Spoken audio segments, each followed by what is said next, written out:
ለኢትዮጵያ ብቻ ሳይሆን ለቀጠናው በቂ የሆነ ኤሊት ፎርስ ቴክኖሎጂ የታጠቀ ቴክኖሎጂ የሚጠቀም በድሮን ሪኮነሰንስ የሚያደርግ በካሚካዚ ምሽግ የሚያፈርስ በምሽግ ብቻ ሳይሆን በስትራቴጂክ ቦታዎች በሰላም ወረዳዎች ውጊያን የሚያጣጥፍና የሚያሳጥር ተቋም ኢትዮጵያ ስለገነባች ድፍን የምስራቅ አፍሪካ ሀገራት ድፍን የአፍሪካ ሀገራት እንኳን ደስ ያላችሁ እንኳን ደስ ያለን ልላችሁ ፈልጋለሁ።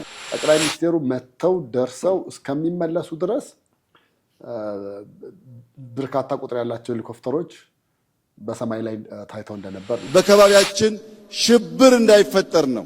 ሲፈጠርም ባጠረ ጊዜ ለመቋጨት ነው። ያያቀዳን ስንሄድ እናንተ ከተማውን እየተቆጣጠራችሁ ሄዱ የሚል መልእክት ባለፈው ለባህር ዳር ላይ ነው እንደዚህ በተደረገ ስብሰባ ለክልሉ አመራሮች ማስጠንቀቂያ ሲሰጡ ነበር።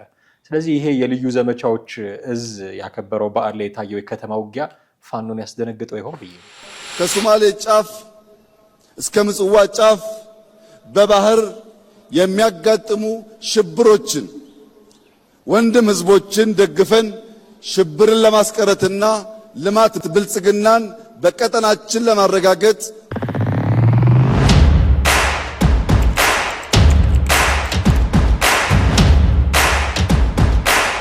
ሰላም ጤና ይስጥልን። እንዴት አላችሁ ውድ ቤተሰቦቻችን? ዘኢትዮጵያ ቻናላችንን እየተከታተላችሁ ትገኛላችሁ። ቴዎድሮስ ካሳና ማደገፋ በወቅት የፕሮግራማችን ተመልሰን ተገናኝተናል። እስከ ፕሮግራማችን ፍጻሜ ድረስ አብራችሁን ትቆዩ ዘንድ የአክብሮት ግብዣችን ነው። ከኛ ጋር ነው። ቴዲ እንዴት አለ? እንዴት ነህ? ሰላም ነው። ሰላም ነው። ከሰሞኑ ጠቅላይ ሚኒስትር አብይ አህመድ ወለጋና ሐዋሳ ታይተዋል። በጣም አነጋጋሪ ነገሮች አሉ። ወለጋም ያስተላለፉት መልእክት ላይ የተሰጣቸው ግብረ መልስ አለ። በተለይ ደግሞ የሐዋሳው የልዩ ዘመቻ እዝ 65 እንደዚህ ዓመት ሲያከብር ያሳየው ትርኢት ነበረ። እዛ ላይ ያደረጉት ንግግር ለማን ነው ምንድነው መልእክቱ የሚል በጣም ሰፊ ትንታኔ የተሰጠበት ያለ ጉዳይ ነው። እነሱን ጉዳዮች ነው ለማየት የምንሞክረው። ወለጋ ላይ የተቀበላቸው የህዝብ ብዛት እነ ጀዋር መሐመድን እረፍት የነሳ አይነት ነገር ነበር። ይሄ ውሸት ነው፣ ፋብሪኬትድ ነው፣ ዝም ብለው ቀስቅሰው ወይ ባበል ያስወጥተው ነው የሚሉ ድምጾች ይሰሙ ነበር። ምክንያቱም ምርጫ የደረሰ ስለሆነ አሁን ይሄ ሁሉ ህዝብ ይደግፋቸዋል ወለጋ አካባቢ ጠቅላይ ሚኒስትሩን ከተባለ አስቸጋሪ ነው የሚሆነው ለተቃዋሚዎቹ ለነጀዋርም ለሌሎችም። እና ደግሞ እርቅ እንፈልጋለን ያሉትን ጠቅላይ ሚኒስትሩም ነጅሬኛ አይ ውሸት ነው ከልብ አይደለም፣ እርቅ ጥሩ ነው ግን ከልብ አይደለም የሚል መልእክት ሲሰጡ ነበረ። የሐዋሳው ላይ በደንብ እናወራለን፣ ግን መግቢያ እንዲሆነን የወለጋውን ነካ አድርገን ነው እንለፍ ብዬ። የወለጋው ላይ እዛ አካባቢ ያሉ ሰዎች እንደነገሩን በጣም ውጥረት የነገሰበት ነበር ነው የምልህ። ስልህ የኦነግ አንደኛው ክንፍ እዛ እንዳለ በተለይ በጣም በአካባቢው ላይ በብዛት እንዳለ ይታወቃል። በዛ የተነሳ ጠቅላይ ሚኒስትሩ ከመሄዳቸው በፊት የተደረጉ አካባቢውን ለማጽዳት የተደረጉ ነገሮች እንደነበሩ ከአሸባሪዎቹ ከዛም አልፈው አካባቢው ምንም አይነት ነገር ኮሽ እንዳይል በጣም ከፍተኛ ቁጥር ያለው ወታደር በስፍራው ሰፍሮ እንደነበረ፣ ከዛ ባሻገር ደግሞ ጠቅላይ ሚኒስትሩ መተው ደርሰው እስከሚመለሱ ድረስ በርካታ ቁጥር ያላቸው ሄሊኮፕተሮች በሰማይ ላይ ታይተው እንደነበር ነው ብዙዎቹ የተናገሩት። እንደዛም ሆኖ እንግዲህ ያውሳቸው ሄደው ደርሰው መጥተዋል። ግን ያን የሚያህል ህዝብ ያው አሁን ኢትዮጵያ ውስጥ ባለው ነገር ሁለት አይነት ነገር የማይዋሽና የምታየው ነገር አለ። በአንድ በኩል ጠቅላይ ሚኒስትሩን የሚቀበል እንዳለ ሁሉ የማይቀበልም ኃይል አለ። ግን የማይቀበለውም ኃይል እያለም የሚቀበለው ኃይል ደግሞ ተነስቶ የሚገልጽበትን ደስታውን የሚገልጽበትን ሁኔታዎችን ስታያቸው ትንሽ ግራ የሚያጋቡ ምናምን ነገሮች ነበሩ። እንደውም አንዳንድ ፎቶዎች ሶሻል ሚዲያ ላይ የተለቀቁም ነበሩ። አይተው ከሆነ አንደኛው ፀጉር ቤት ገብቶ ፊቱን ስክራፕ ተቀብቷልና ጠቅላይ ሚኒስትሩ እያለፉ ነው ሲባል ከነ ስክራፕ እንደተቀባ ከነ ጨርቁ ላዩ ላይ ከናለው ሽርጥ ነው ተነስቶ የወጣውና እንደ መነጋገሪያ ሆኖ ነበር። የሰውን ሁኔታና ኮንዲሽን ስታየው እውነት እዛ አካባቢ በዛ ልክ እሳቸውን የሚደግፋለው፣ ግን በገንዘብም ከፍለህም ቢሆን በዛ ልክ ይመጣል ማለት ይከብዳል። ይከብዳል። ምክንያቱም አይተውት የማያውቁት ቦታ ሲሄድ ብዙ ጊዜ ጠቅላይ ሚኒስትሩ ላይ እንደዛ ያሉ ብዙ በሞራል የሚቀበሉበት ነገር እንዳለ ምንም እንትን የለውም። ግን አካባቢው ግን ሙሉ ለሙሉ አሁን ሰውን በዛ ልክ በደስታ እንደምታየው ሁሉ በዛው ተቃራኒ ደግሞ በርካታ ስናይፐር የታጠቁ ወታደሮች እንደነበሩ፣ ሄሊኮፕተሮች የሚያንዣብቡ እንደነበር ምናምን ስታይ ደግሞ እንደዛ ከሆነ እንደው ቢቀርስ የሚያስብል ነገር ሊኖር ይችላል እና የነበረው አቀባበል እሱ ነው። የንግግራቸውን በተመለከተ እንግዲህ እሳቸው ያው ኦሮሞን አሁን እየወጋው ያለው ሌላ ከውጭ ያለው ሳይሆን ውስጥ ያለው ነው ብለው ተናግረው ነበረ። ያ ማለት ያው አንደኛ የምትወጉን እናንተ ናችሁ ለማለት ነው ኦነግን ነው። በሁለተኛ ደግሞ በውጭ ያሉት ኦሮሞቹ ለምሳሌ እነ ጀዋርንም ልትወስድ ትችላለህ። ሌሎች አሉ ብቻ በፊት የለውጡ ደጋፊ ሆነው ወደ ሀገር ውስጥ የገቡ እንደገና ከጠቅላይ ሚኒስትሩ ጎን የነበሩ ነገር ግን ከጊዜ በኋላ ከጠቅላይ ሚኒስትሩ ጋር ጸብ ኖሯቸው ወይም ሳይስማሙ ቀርተው የወጡ አሉ። እነሱም በየበኩላቸው ለዛ በወቅቱ ለነበረ ሁኔታ ግብረ መልስ እየሰጡ ነበረ። ከዛ ውስጥ ያው ትንሽ ለየት ያለው የጅሬኛ ነበር እና ጠቅላይ ሚኒስትሩ የተናገሩት ንግግሩና ተግባር ላይ መሬት ላይ ያለው ነገር አንድ አይደለም የሚል ነገር ነው የተናገረው እና በአንድ በኩል ፊት ለፊት ሰላም ይላሉ፣ በሌላ በኩል ደግሞ ለጦርነት እየተዘጋጁ ነው የሚል ነው በጥሬ ቃሉ የተናገረው እና ያን ነገር ስታይ እንግዲህ ትንሽ ግራ የሚያጋባ ነገር እንዳለ ትረዳለን። የእርቅ ፍላጎቱ የጠቅላይ ሚኒስትሩ የእርቅ ፍላጎት ውሸት ነው የሚለውን ለማረጋገጥ እኮ መጀመሪያ ለእርቅ መቀመጥ ያስፈልጋል። አይ እሳቸው ውሸታቸውን ነው ጦርነት በሌላ በኩል አይ እኛ ጦርነት አቁመናል ይኸው ለእርቅ መተናል ብሎ መጀመሪያ መሞከር አይቀድምም ነበረ? አዎ፣ ግን እሱ ላይ አንድ እንደ ምሳሌነት ያመጣው ነገር ነበረ። ምን ነበረ? ከዚህ በፊት ወደ እርቅ የተመለሱት ከኛ ጋር ጫካ የነበሩ ነው ወደ እርቅ የተመለሱት የተወሰኑቱ ስም ያላቸው አሁን ድረስ ቦታ ተሰጥቷቸዋል አለ። አሁን ድረስ ቦታ ተሰጥቷቸዋል። ነገር ግን ሌሎቹ አብረው የገቡ ወታደሮች የት እንዳሉ እንኳን አድራሻቸውን አናውቅም የሚል ንግግር ነው የተናገረው እና እሱን ስታይ ደግሞ ታስታውስ እንደሆነ ባለፈው ከኦሮሚያው ፕሬዚዳንት ኦቦ ሽመልስ ጋር የተጨባበጡት አመራሮች እነሱ አንዳንዶቹ እንደውም በሚገርም ሁኔታ ከዛው ከጫካ ወጥተው ኦሮሚያ ውስጥ የጸጥታ ክፍል ኃላፊ ነው የሆኑትና ያው እናንተ ካልበጠበጣችሁ ማን ይበጠብጣል የሚል መልእክት ነው የሚሆነው። ምክንያቱም በፊትም ኦሮሚያን ሰላም አይሰጣትም ተብሎ የሚታሰበው ጫካ ያለው ኃይል ነው እና ያን ጫካ ያለው ኃይል ስትጨባበጥ መልሰ የጸጥታ ኃይል ስታደርገው ራሱን በራሱ አይነት ነገር ነው። ያው ታውቁታላችሁ ነው የቱ ጋር እንደምትደበቁ ሌላው ቀሪው ኃይል የቱ ጋር እንዳለ ስለምታውቁት ማጽዳቱንም እናንተው ያዙ፣ የጸጥታውንም ሁኔታ እናንተ ጥፋትም ካለ እናንተን እንጠይቃለን የሚል ነገር ነው። ግን ከዛ ውጪ ያሉት በርካታ ወታደሮች ወደ ወታደራዊ ካምፕ እንደገቡና ከወታደራዊ ካምፕ ከገቡ በኋላ ግን ወደ ተለያየ የጸጥታ አካላት ትሰማራላችሁ ነበር የተባሉት ወደ ከተማ ፖሊስ፣ መከላከያ እና ፌደራል ፖሊስ በምርጫቸው። ነገር ግን የት እንዳሉ አናውቅም ነው ያሉት እና አይ ቲንክ ይሄም ነገር ይመስለኛል ወደ ሰላሙ ለመምጣት ስጋት ያላቸው። አንደኛ እሱ ነው። ሁለተኛ ደግሞ በአካባቢ ሚሊሻ ኃላፊዎች ጋር ተደራደር ምናምን ነገር ስትባል የሀገር አሸባሪ ሆነ ታች ካለው ጋር ተደራደር ስትባል ያም ምንድን ነው ብሎ የሚያስበው ክብሬን አይመጥንም ከነሱ ጋር መደራደር ነው። እነሱን የአካባቢው ሚሊሻ እና የአካባቢው ፖሊስ ያን ያህል ቦታ አይሰጡትም። ስለዚህ ነቲንግ በቃ መሆን መቻል ካለበት ወይ ከክልሉ ፕሬዚዳንት ወይ ከጠቅላይ ሚኒስትሩ ጋር ነው። ደረጃችን ትከሻችን እኩል የሚሆነው ከነሱ ጋር ነው ብለው ነው የሚያስቡት። ስለዚህ ከዛ አንጻር ነው ብዬ ነው የማስበው። የወለጋውን እንዲህ ካየ ነው በሐዋሳ በተደረገው የልዩ ዘመቻዎች እዝ የበዓል ማክበሪያ ላይ ጠቅላይ ሚኒስትሩ ያደረጉት ንግግር አለ። እዛ ላይ የተላለፉ መልእክቶችም አሉ። ስቴዲየም ውስጥ የነበረው ትርኢት የሚያሳዩ ወጣቶች ያሳዩቸው ምስሎች አሉ። በጣም መነጋገሪያ ሆኗል። ከጠቅላይ ሚኒስትሩ ንግግር ለመጀመር ከሶማሌ ጫፍ እስከ ምጽዋ ጫፍ ድረስ ያለውን ባህር ሰላም ማስከበር የሚያስችል በጣም ስፔሻል ፎርስ ገንብተናል። የሚል ንግግር ተናግሯል።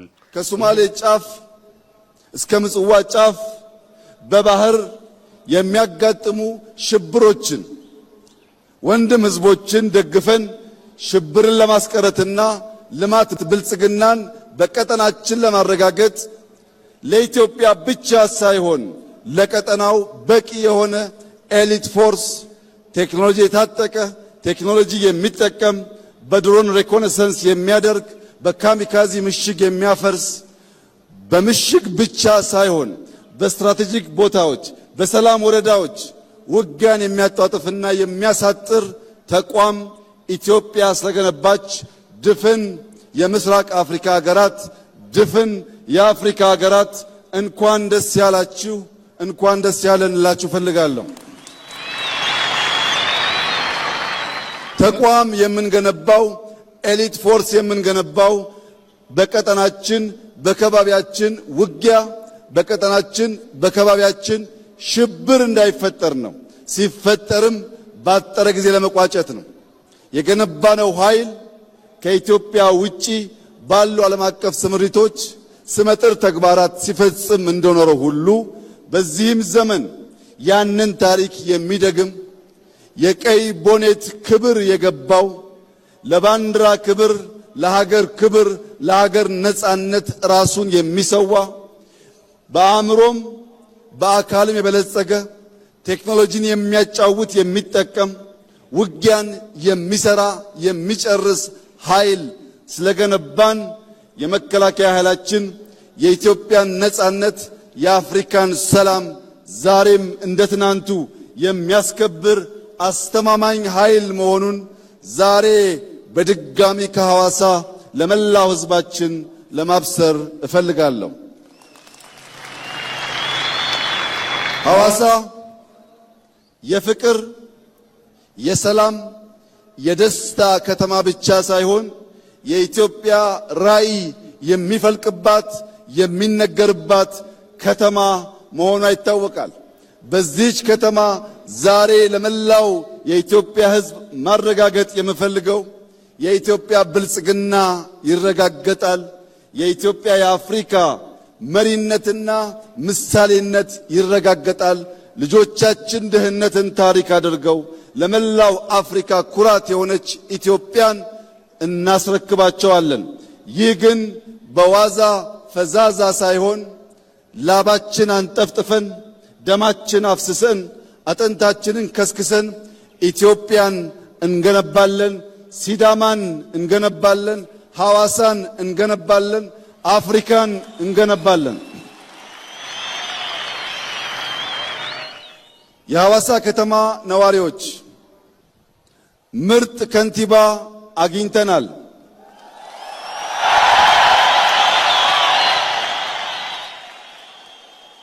እንደዚህ ያለው እድል ሁል ጊዜ ስለማይሳካ ከንቲባችንን በመደገፍ ውቢቷን ሐዋሳ ዳግም በመስራት መላው የኢትዮጵያ ሕዝብ ሊመጣባት የሚጓጓት ዓለም አቀፍ ከተማ እንድትሆን ባላችሁ አቅም ሁሉ ከከንቲባችን ከርዕሰ መስተዳድሩ ጎን በመቆም ሐዋሳን ዳግም እንድንገነባ በታላቅ ትህትና አደራ ልላችሁ ፈልጋለሁ። ለከንቲባችን ለርዕሰ መስተዳድሩ ሐዋሳ ከሚገባት ትናንት ያየነው 1% ብቻ ነው። በዚህ ሳንረካ በዚህ ሳንቆም ቀን ከሌት በመስራት ሐዋሳን ብዙ አፍሪካውያን መጥተው የሚጎበኟት ዓለም አቀፍ ስብሰባዎች የሚካሄዱባት እንዲህ ያለው ትልቅ በዓል የሚከናወንባት መዲና እንድትሆን መንግስት፣ ህዝብ በጋራ በመሆን እቺን የፍቅር ከተማ እንድንገነባ በታላቅ ትህትና እጠይቃለሁ። በነበረን ቆይታ ላሳያችሁን ፍቅር፣ ላሳያችሁን ክብር፣ ለሲዳማ ህዝብ ማንነት መገለጫ ለሆነው እንግዳ ተቀባይነትና የቄጤላ ስነ ስርዓት እንዲሁም መልእክቶቹ በሙሉ ታላቅ አክብሮትና ፍቅር ያለኝ መሆኑን እየገለጽኩ ዳግም ወደ ሐዋሳ ስንመጣ በአዲስ ታሪክ፣ በአዲስ ድል፣ በአዲስ መከናወን፣ በአዲስ ምስጋና እንደምንገናኝ ያለኝን ሙሉ እምነት እገልጻለሁ። ኢትዮጵያ በልጆቿ ጥረት ታፍራና ተከብራ በደም በላባቸው ተገንብታ የነጻነት ቀንዲል ሆና ለዘላለም ትኑር። ፈጣሪ ላደረገልን ለሚያደርግልን ሁሉ ክብር ምስጋና ለሱ ይሁን። አመሰግናለሁ። ይሄ ንግግር ማንን ነው የሚመለከተው የሚል ነገር ማንሳት አለብን። ምክንያቱም ይታወቃል ኢትዮጵያ የወደብ ጥያቄዋ በጣም ግልጽ ነው። በዚህ ጊዜ ራሳቸው ጠቅላይ ሚኒስትሩም ሌሎች ኦፊሻልስም በግልጽ የሚናገሩት ነገር ነው። የአፍሪካ ህብረት ላይ ተናግረውታል። ፕሬዚዳንቶች የቱርኩ ፕሬዚዳንት ሲመጡም ተናግረውታል። የትኛውም ሀገር መሪ መጥቶ ጉብኝት ሲያደርግ ሁሌ ጠቅላይ ሚኒስትሩ የሚያነሱት ነገር የባህር በር ጥያቄ ነው። ተዘግተን አንኖርም የሚል ማለት ነው። ይሄ በጣም ግልጽ ነው። ግን ከሶማሌ ጫፍ እስከ ምጽዋ ጫፍ ድረስ ያለውን የሚያስከብር ኃይል ነው የገነባ ነው ሲሉ መልእክቱ ምንድን ነው? አንድምታውን ትንሽ መፈተሽ ያስፈልጋል። እኔ ይመስለኛል እንደውም አሁን በዚህ ሌሎች ሀገራት ምላሽ ይሰጣሉ ብዬ እየጠበቅን ነበር። ግን ይሄን ነገር ትናንትና ተከናወነ እስከተባለ እስከ 24 ሰዓት ድረስ በሶማሌም በኩል የተሰጠ ግብረ መልስ የለም፣ በኤርትራም በኩል የመጣ ምንም አይነት ምላሽ የለም እና እዛ ላይ የተላለፉት መልእክቶችና በምስል መልክ የተለቀቁት ነገሮች ትንሽ የሚያስደነግጥ ነገር ነበራቸው፣ ምንም የማይዋሸው። ምክንያቱም እንደዚህ አይነት ነገሮች ብዙ ጊዜ አንዳንዶቹ እንደ ጦርነት ቀስቃሽ እንደምናምን አድርገው ያስቧቸዋል፣ ሊያዩዋቸዋል። በነገራችን ላይ የቅርብ ጊዜ ትዝታ ብለን የምንለው በሀገራችን በጣም ብዙ ሩቅ ያልሆነ አይ ቲንክ ኮሎኔል መንግስቱ ነበሩ እንደዚህ አይነት ነገር በጣም ያሳዩ የነበሩት በትርኢቶቹንም በማሳየት ምን ያህል የታጠቅነው ኃይል ምን ያህል እንደሆነ በማሳየት እና ያው አብይም ኮሎኔል ናቸው። ስለዚህ ሁለቱ ኮሎኔሎች እንግዲህ ያው ኃይላቸውን በዛ መንገድ እያሳዩ ነው ብለህ ማለት ትችላለህ። እና ኤርትራ በዚህ ጉዳይ ላይ እንዴት ምላሽ እንዳልሰጠች እና ዝም እንዳለች የሚገርም ነው። ምክንያቱም የአሰብ ወደብ ራሱ ሙሉ ለሙሉ የማስጠበቅ ኃላፊነት ያለበት የኢትዮጵያ ኃይል እንደሆነና ለዚህም ደግሞ ዝግጁ እንደሆነ ከዛ ባሻገር ደግሞ በምስል የተለቀቀች አይተህ ከሆነ አሰብ ኢትዮጵያ የምትል ትልቅ መርከብ በአሰብ ወደብ ላይ ስትቀዝፍ አሰብ ኢትዮጵያ ስትል አሰብ የኢትዮጵያ ነው የሚል ግልጽ መልእክት አለው እና ያ ነገር ምንም ጥያቄ የለውም። እንደውም እኔ ሊያስፈራና እንደው ምላሽ ሌሎች እነማን ሀገራት ከዛም የሚወጡ ከዛም ያለፈ ሌሎች ሀገራት ራሱ ምላሽ ሊሰጡ ይችላሉ። ይሄ ነገር ጦርነት ቀስቃሽ ነው፣ ግጭት ቀስቃሽ ነው ምናምን የሚሉ ነገሮች መግለጫዎች ይወጣሉ የሚል ስጋት ነበረኝ። እስካሁን ድረስ ግን ምንም የተለየ የተነገረ ነገር የለም። የጠቅላይ ሚኒስትሩም ንግግር ደግሞ እንግዲህ ተነስታጠቅ አይነት ነገር ነው። ተነስታጠቅ ነው፣ ያው ዝመት ነው የቀረው እንጂ ተነስታጠቅ በትክክል ተብለዋል። ትርኢቶቹንም በተወሰነ መንገድ አይተናቸዋል። ለምሳሌ በባህር ላይ የነበሩትንም አይተዋል ብዬ አስባለሁ። ከተራራ የሚወርዱትን ከሄሊኮፕተር የሚወርዱትን ምናምን ይሄ ሁሉ በቃ ኢስት አፍሪካ ላይ እኛ ነን ያለ ነው። የባህር በር የለንም፣ ግን የባህር ላይ ወንበዴዎችን ሊያስታግስ የሚችል ኃይል ገንብተናል እና ሾው ያደረጉት ነገር እኮ እሱ ነው። ባህር ላይ ነው ልምምድ ትርኢቱ የታየው። በገመድ እንዴት ሆነው ሲንጠላጠሉ እንደነበረ ሲወርዱ ሲወጡ ምናምን እና ደግሞ ከተማ ውስጥ የሚደረጉ ውጊያዎችንም ልዩ የከተማ ውጊያ ማንን የሚመለከተው እናነሳዋለን። እሱ ግን የባህሩ ላይ አሁን ትኩረት ስናደርግ እንደዛ ነው። አሁን ይሄ የባህር ላይ ከሶማሌ ጫፍ እስከ ምጽዋ ጫፍ ድረስ ያለውን ለማስከበር የሚያስችል ስፔሻል ፎርስ አቋቁመናል ሲሉ ጠቅላይ ሚኒስትሩ አንድ ነገር መገንዘብ አለብን ብዬ አስባለሁ። በነገራችን ላይ በዚህ ሳምንት ወይ መች እንደሆነ አላውቅም የእስራኤሉ ፕሬዚደንት ወደ አዲስ አበባ ይመጣሉ ተብሎ ይጠበቃል። ከሱም ጋር የሚገናኙ ነገሮች አሉት። ባለፈው ሳምንት የቱርኩ ፕሬዚዳንት መጥተዋል። ወደድንም ጠላንም ምስራቅ አፍሪካ ላይ ኢትዮጵያ ቢግ ፓወር ነች።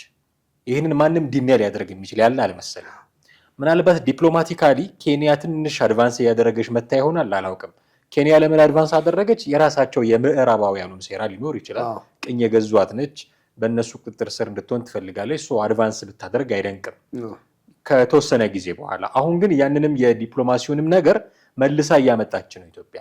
በህዝብ ቁጥርም በኢኮኖሚም በወታደራዊ አቅምም ግን ምስራቅ አፍሪካ ላይ ትልቅ ሀገር ነች ኢትዮጵያ።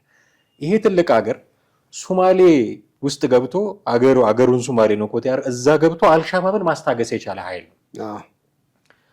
ቀይ ባህርን አክሰስ ማድረግ ከቻለ ደግሞ እስራኤልን የሚጠቅማት አንዱ ነገር ምንድነው? የአማጽያኑን የመን ያሉትን የሁቲ አማጽያንን እዛ ቀይ ባህር ላይ ሊያደርጉት የሚችሉትን ነገር ማስታገስ የሚችል ኃይል በንጽጽር ካየን የኢትዮጵያ ኃይል ነው ሊሆን የሚችለው እዛ አካባቢ የረባል ሌላ ኃይል ስለሌለ ማለት ነው። ስለዚህ እስራኤል ከሶማሌላንድ ጋር የተፈራረመችው ፊርማ አለ የሀገርነት እውቅና ልትሰጣት ከዛ ደግሞ እነሱ የቦታ ሊሰጡት ቤዝ ሊመሰርቱና እዛ ቤዝ መመስረታቸው ብቻ ሳይሆን ግን የሁቲ አማጽያንን በቅርብ ለመከታተልም ጭምር ነው።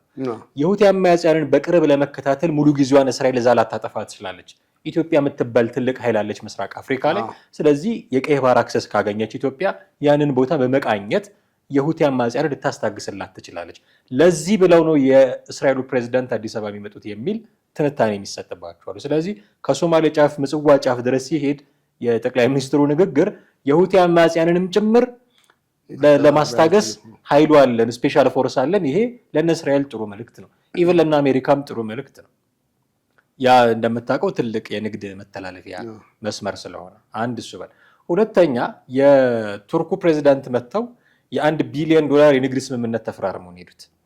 ሌሎች ደግሞ አሉ። የቱርክ ትምህርት ቤት አለ፣ የቱርክ ባለሀብቶች አሉ። ስለዚህ መኪናም ተሸልመዋል ጠቅላይ ሚኒስትሩ። እንደምታውቀው ማስታወቂያ ነገር ነው ያው የሚያመርቱትን መኪና የሱ ማስታወቂያ ነው። ስለዚህ የንግድ ስምምነት አለ። ይሄ ንግድ ስምምነት ለምንድን ነው የሚጠቅመው? ኢኮኖሚካሊ ኦፍ ኮርስ ሊጠቅም ይችላል። ግን ከዛ ጀርባ ሲታይ ጦርነት ቢነሳ ከኤርትራ ጋር ይጠቅማታል ኢትዮጵያን። ቱርክ እንደምታውቀው ድሮን አምራች ነች። ድሮን ልትሰጥ ትችላለች። ለኤርትራ ድሮን ብትሰጣት በጣም ትልቅ ጉዳት ነው ኢትዮጵያ ላይ የሚፈጥረው። አሁን ግን ልትሰጥ አትችልም። ምክንያቱም ከኢትዮጵያ ጋር የኢኮኖሚ ስምምነት አላት። ይህን የኢኮኖሚ ስምምነት ማጣት ካልፈለገች በስተቀር ጦርነት ውስጥ ከኢትዮጵያ ተቃራኒ ሆነ አትቆምም።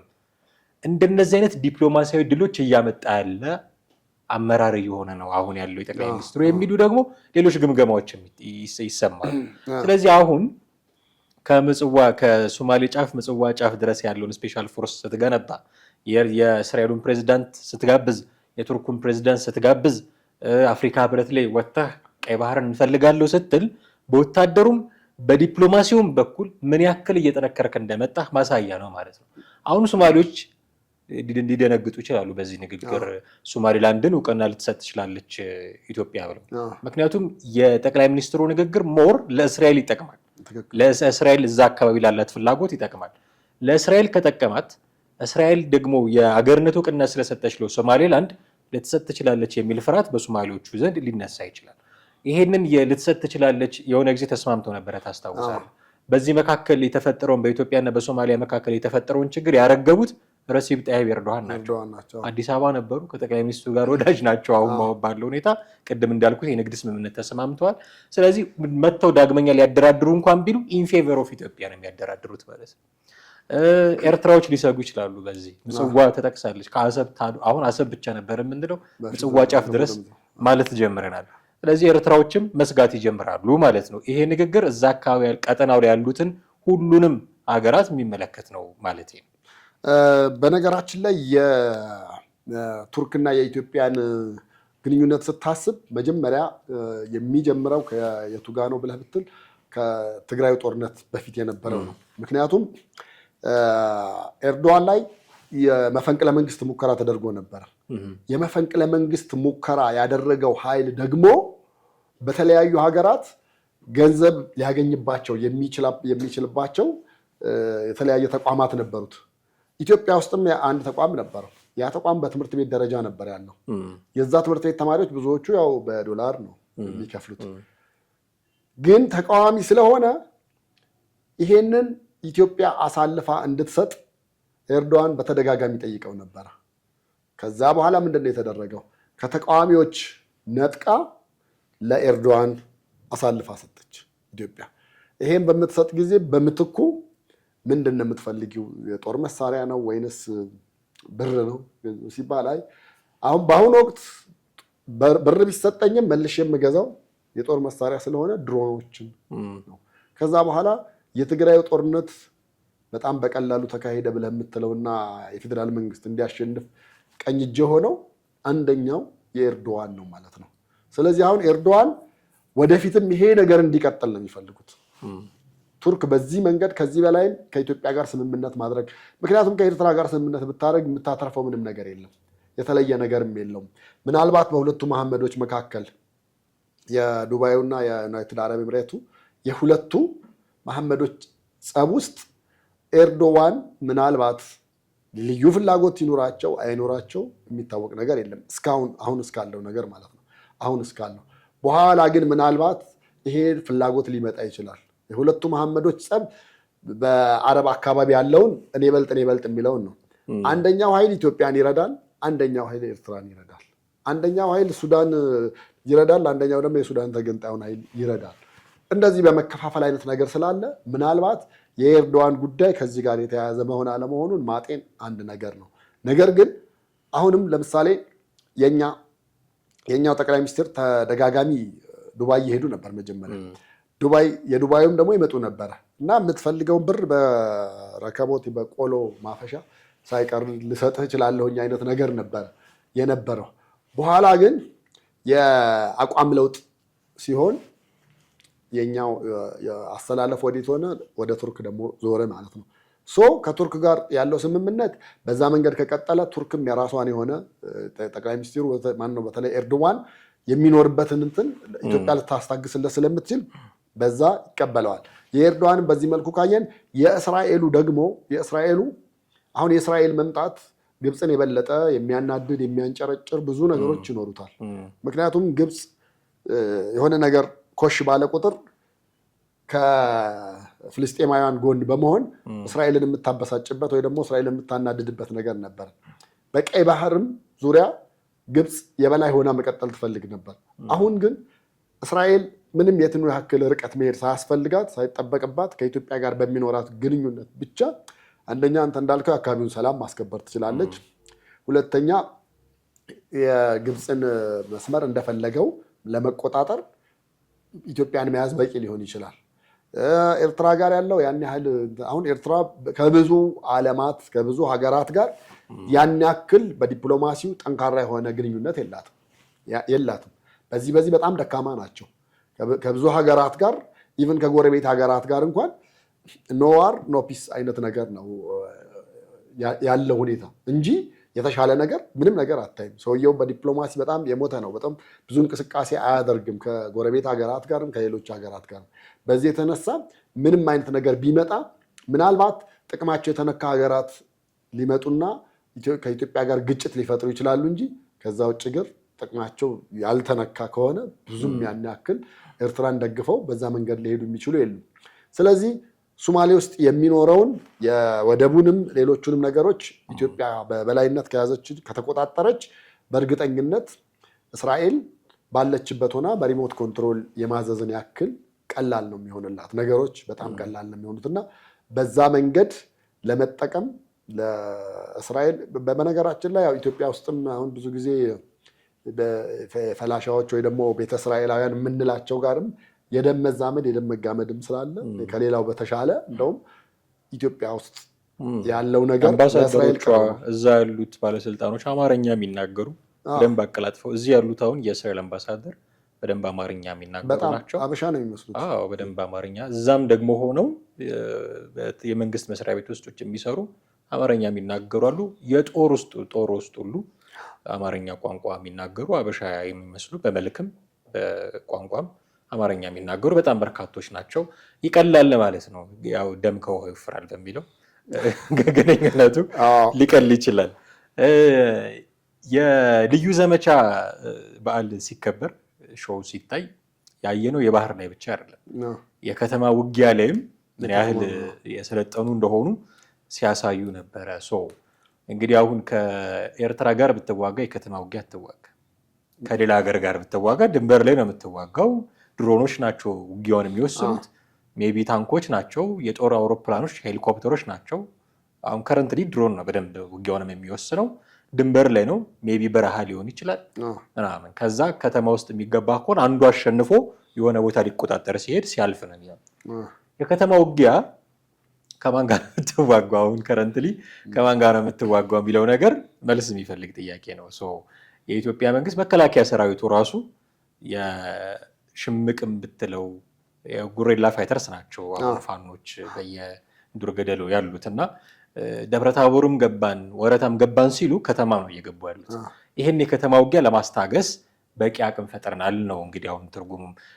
ሌተናል ጀነራል መሐመድ ተሰማ በአግሬሲቭሊ የደፈጠ ምንድነው የከተማ ውጊያ ጀመረናል፣ ስለዚህ እኛ እያጸዳን ስንሄድ እናንተ ከተማውን እየተቆጣጠራችሁ ሄዱ የሚል መልእክት ባለፈው ለባህር ዳር ላይ ነው እንደዚህ በተደረገ ስብሰባ ለክልሉ አመራሮች ማስጠንቀቂያ ሲሰጡ ነበረ።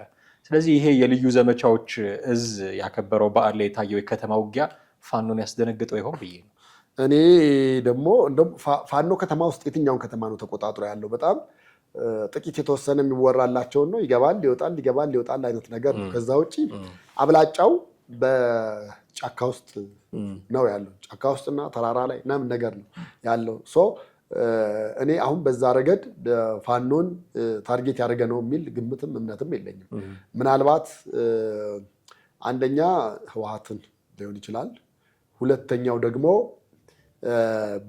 ከዚህ በኋላ የኢትዮ ኤርትራ ጦርነት ከተጀመረ በእርግጠኝነት የኢትዮጵያ መንግስት ከተማ ገብቶ መንግስት ለውጦ እንደሚመጣ ምንም ጥርጥር አይኖረው።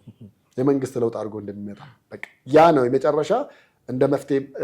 እንግዲህ ጠቅላይ ሚኒስትሩ ያን ጊዜ በኢትዮ ኤርትራ ጦርነት ጊዜ ከተሳተፉት ሰው አንዱ እሳቸው ናቸው አይደለ?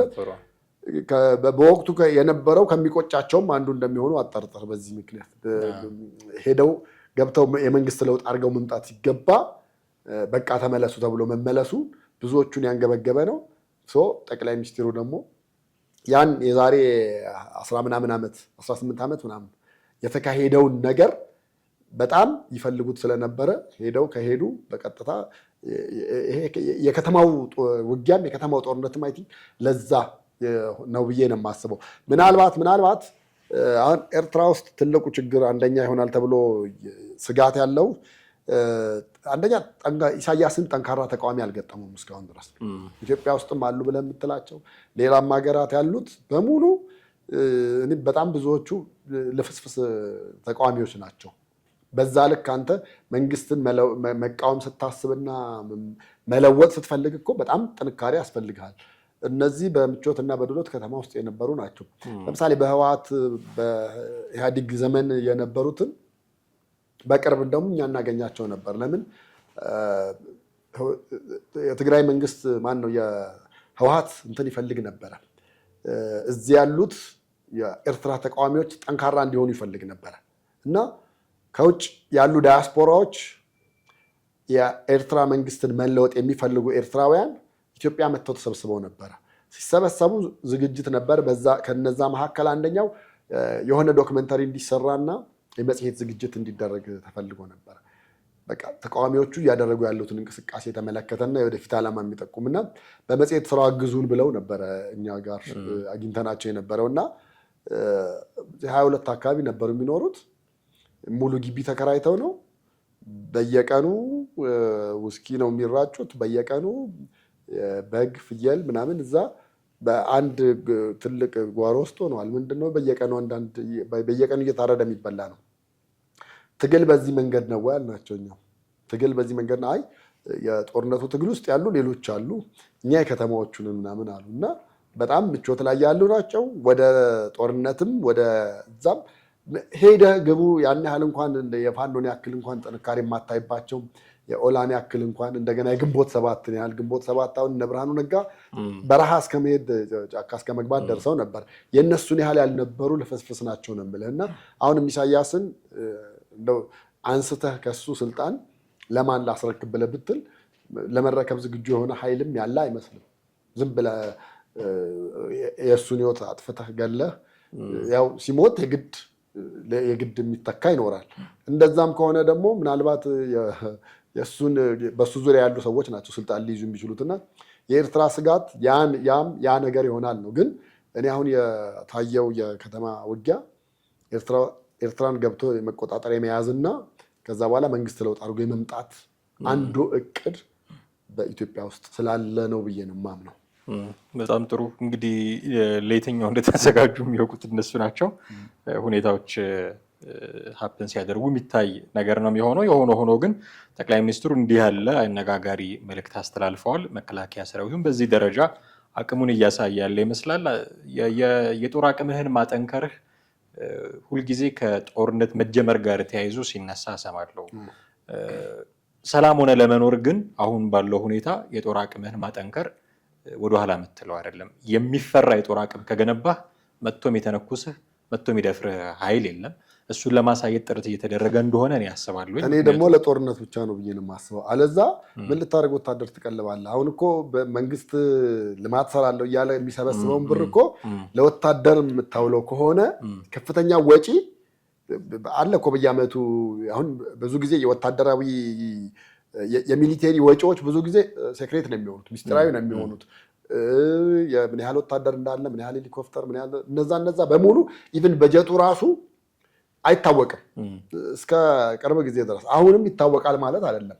በቃ ለመከላከያ የተበጀተው በጀት ብዙ ጊዜ አይነገርም እና ለመከላከያ የበጀትከውን በጀት ሰላም ከሆነ ብዙ ነገር ልትሰራበት አትችልም።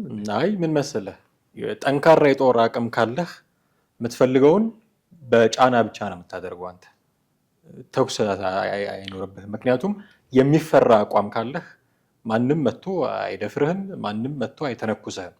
ባለህ አቅም እየተፈራህ የምትፈልገውን ነገር እያደረግክ ትኖራለህ። ዝም ብሎ የተልፈሰፈሰ አቅም ግን ከሆነ ያለህ ሁሉም እየመጣ ጉልበቱን የሚያሳይበት ሀገር ነው የምትሆነው። ስለዚህ እኔ ለጦርነት እየተዘጋጁ አይደለም ለማለት አይደለም፣ ግን ኃይልን የመከላከያ ኃይልን ማጠንከር ማለት ሰላም ለመሆን ትልቁን እርምጃ መራመድ ማለት ነው። በጣም የሚፈራ ደረጃ ከደረሰ ኤርትራ መተህ ልትተነኩስህ አትችልም ስለምትፈራህ ማለት ነው። ለዛ እኮ ነው አይደል አሁን ውስጥ በፋኖም በህዋትም በኩል የምታደርጋቸው ነገሮች ታደርጋለች የሚባለውም በራሱ መጥቶ እንደውም አጥብበውት እኮ የኤርትራን ሰራዊት የፕሬዝዳንቱ ህይወት ጠባቂ ነው፣ የስልጣን ጠባቂ ነው፣ ከዛ የዘለለ አይደለም የሚባል ደረጃ ላይ ደረሰው ማለት ነው። ስለዚህ በጣም የሚፈራ አይነት የመከላከያ ሰራዊት ካለ በነገራችን ላይ ወታደራዊ ሳይንስ ላይ ትንታኔ የሚሰጡም ሰዎች የአንድ ጄኔራል ብቃቱ የሚለካው ጦርነትን በማስቀረት ነው። ያንን ጦርነት ማስቀረት የሚችለው ደግሞ እነዚህ ሰዎች ከመጡብኝ ስለሚያጠፉኝ አልተነኩሳቸውም የሚል ኃይል በመገንባት ነው። ይህንን መገንባት ከቻሉ ለጦርነቱ ብቻ ሳይሆን ለዘላቂ ሰላምም ጥቅም ሊያመጣ የሚችል ኃይል ሊሆን ይችላል የሚል መረዳት ስላለኝ ነው። ያንተም ትክክል ነው። ልክ አይደለም እያልኩኝ እየተቃወምኩኝ አይደለም። የሆነ ሆኖ ግን እንዲህ አይነት ነገሮች አሉ። በርካታ ነገሮች ሊያስነሱ የሚችሉ አንተ እንዳልከው ሌሎች ሀገራትንም ጭምር የሚነካካ ስለሆነ ምናልባት ግብረ መልሶችን የሚሰጡ ከሆነ እያየን ደግሞ አዳዲስ አፕዴቶችም ካሉ ለተመልካቾቻችን የምናደርስ ነው የሚሆነው። ለዛሬው ግን እጅግ አድርጌ አመሰግናለሁ። ውድ ቤተሰቦቻችን እናንተም ከኛ ጋር ነበራችሁ ቆይታ እጅግ አድርገን እናመሰግናችኋለን። የዛሬው ፕሮግራማችንን እዚህ ላይ እናበቃለን። እናንተስ ምን አስተያየት አላችሁ?